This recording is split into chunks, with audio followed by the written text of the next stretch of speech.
grew up in Canada in a mid-sized town, about 100,000 people, named Kingston, Ontario, right off Lake Ontario.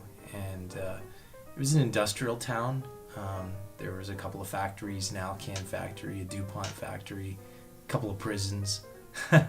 So most people there drove a truck or worked for the government or worked at one of those factories. So it was really the kind of place that you were either in one of two camps. You were the type that was never going to leave there and had no thoughts of leaving there, or you were the type that spent every day dreaming of leaving to go do something other than that, and I was definitely the latter. As a guitar player, there's no question for me it's Eddie Van Halen. If you think about at the time he came out, about 1978, there was disco everywhere. Some of the biggest guitar players would be people like Santana and Tom Scholz and maybe Ace Frehley and guys like that. And when you put on that first Van Halen record and Eruption comes on, you'd swear there was a UFO that just flew over your house. It changed everything.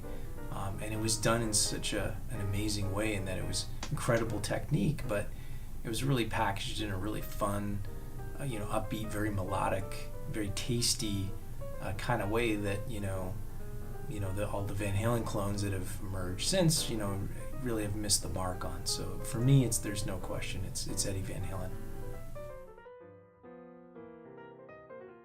Yeah, I was always a Spider-Man guy. I liked that he was just a regular guy for the most part. Didn't have the crazy superpowers that made him indestructible like Superman or that kind of thing.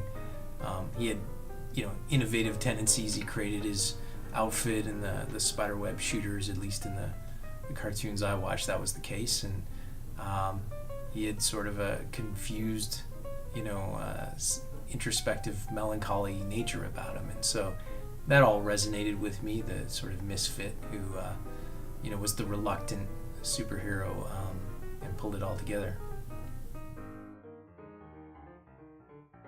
I would describe Mirasol's music as big. They're very big ideas. All of the songs are inspired by famous quotes, great quotes, and we try to create music around that lives up to that bigness. Epic could be a word for it. And the other piece of it is very dynamic within the songs and dynamic across the songs. And so when I think of the bands I love, great bands, Led Zeppelin, the Beatles, they didn't just do one kind of song. You would have all the way from Revolution Number 9 to Yesterday with the Beatles, and on and on. A great thing about a Led Zeppelin record is you never quite knew what you were going to get next. You weren't finished the album until you listened to the whole thing. And we certainly are unafraid to be that dynamic. We will not be constrained into a particular narrow genre of music. So we're just looking for great songs that live up to the aspiration of big.